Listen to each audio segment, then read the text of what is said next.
নমস্কার বন্ধুরা, সুখী পরিবারের ব্লগে আপনাদের স্বাগত। আজকে আমি নিরামিষ এঁচোড়ের কালিয়া দেখাবো। চলুন দেখে নেওয়া যাক। এঁচোড়টা কেটে নিয়েছি, প্রেসারে দিয়ে সিদ্ধ করে নেব। আলুটাও কেটে নিয়েছি এইভাবে। লঙ্কা লাগবে, আদা লাগবে, টমেটো লাগবে, টক দই লাগবে, হলুদ, লবণ সব পরিমাণ মতো দেবো, ঘি লাগবে। এবার যা লাগবে আপনাদের দেখাবো। এঁচোড় কালিয়া তৈরি করব, তার জন্য ভাজা মশলা লাগবে। সেই ভাজা মশলাটা আপনাদের দেখাচ্ছি। মৌরি লাগবে, ধনে লাগবে, ডালচিনি লাগবে, এলাচ লাগবে, গোলমরিচ, লঙ্কা, শুকনো লঙ্কা আর জিরে। এই মশলাগুলো ভেজে গুঁড়ো করব, আপনাদের দেখাবো। ভেজে নিচ্ছি, ভেজে গুঁড়িয়ে নেব। এঁচোড় কালিয়া করলে এরকম ভাজা গুঁড়োই দিতে হবে, তবে সুন্দর টেস্ট হবে।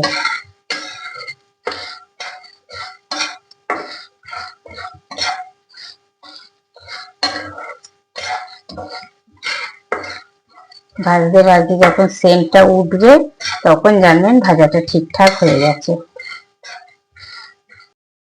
এঁচোড়টা সেদ্ধ করে নিচ্ছি, এবারে দিয়ে দিচ্ছি।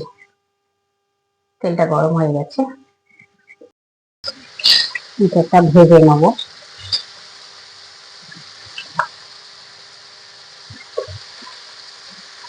লবণ দিয়ে দিচ্ছি, হলুদ দিয়ে দিচ্ছি।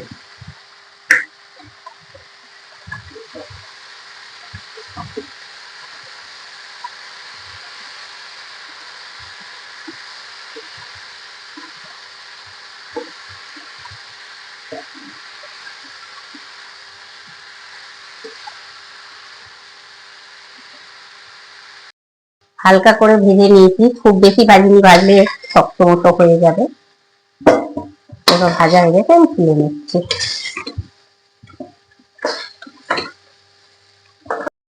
তেল গরম হয়ে গেছে, এবার আলুটা ভেজে নেব।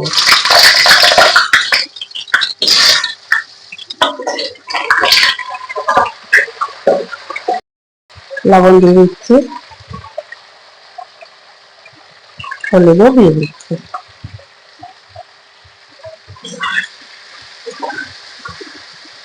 তেলের মধ্যেই ভেজে আলুটা একটু নরম করে নেব। ঢাকা দিয়ে দেবো। এবার ভাজাতেই অনেকটা গলিয়ে নিচ্ছে, দেখেন নরম হয়ে গেছে। তুলে নিচ্ছি। এলাচ, লবঙ্গ, ডালচিনি আর জিরে নিয়ে নিচ্ছি, দিয়ে দিচ্ছি। তার সঙ্গে তেজপাতা দুটো দিয়ে দিচ্ছি। ফোড়নটার সেন্ট উঠে গেলে মশলা দেব। আদা আর লঙ্কা বেটে নিয়েছি, দিয়ে দিচ্ছি। হলুদটা দিয়ে দিচ্ছি পরিমাণ মতো। মশলাটা ভালো করে কষিয়ে নেব।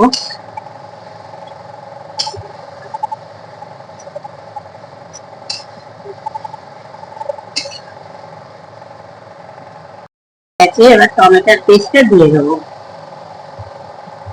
এটাও ভালো করে কষিয়ে নিয়ে তেল ছাড়া অবস্থা করে নিতে হবে, নিয়ে তারপর টক দই দেবো।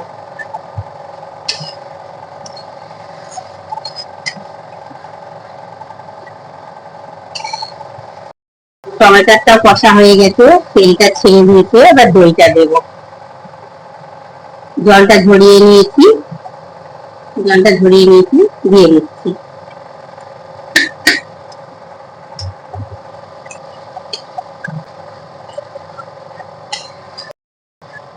দইয়ের জলটা দিলে বেশি টক হয়, তাই দইয়ের জলটা আমি ছেঁকে নিয়েছি।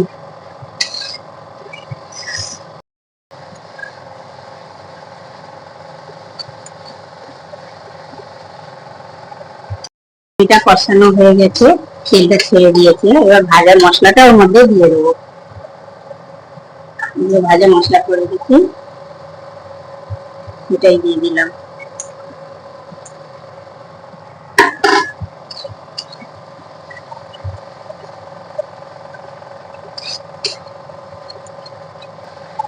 এবার এর মধ্যে একটু চিনি দেবো, তখন দই দিয়েছি বলে চিনিটা দিইনি, চিনিটা দিলে ছানা কেটে যাবে।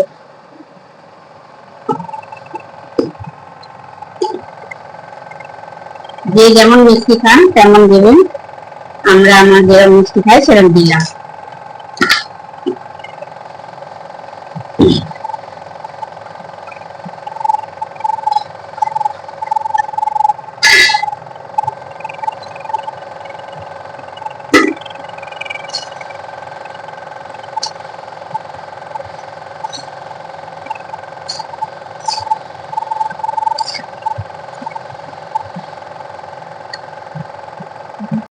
দিয়ে দিচ্ছি,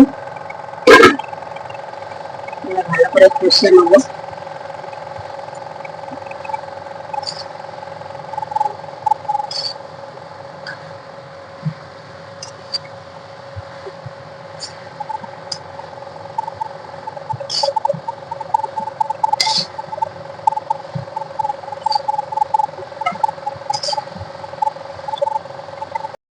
হয়ে গেছে, এবার জল দিয়ে দিচ্ছি।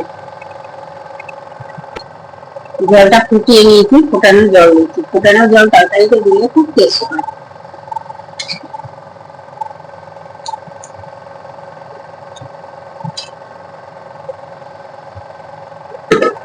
এই ছোট ছোট টিপস গুলো ফলো করলে যে কোনো রান্না খুব সুন্দর টেস্ট হয়। হয়ে গেছে, এবার নামিয়ে নেবো। এঁচড়ের কালিয়াটা কি দারুণ দেখতে হয়েছে।